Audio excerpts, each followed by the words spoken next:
اوس د خدمت کوما او شم په قرار لسا اوس د امن په سر د ماس پندستار لسا اوس بدی حریم راوي هلي ته ګلونه د اوس بزما د منی وبي د افغانستان د غوره نوښتونو او ابتکاراتو لومړنی ملي نندارتون شم په قرار لسا اوس د امن په سر د ماس پندستار دا نندارتون ثابتوي چې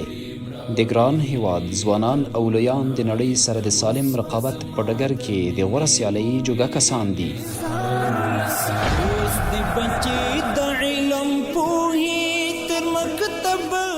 په دوی پانګونه یوازې لګښت نه بلکې په راتلونکي غوره پانګونه ده.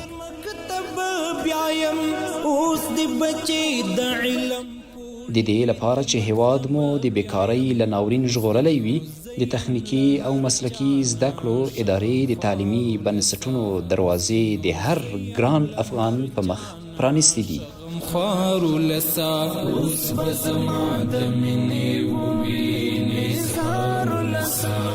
د تخنیکي، مسلکي او حرفوي زده کړو ترلاسه کول تاسو یو غوره کسبګر جوړوي او هر غوره کسبګر د الله دوست دی.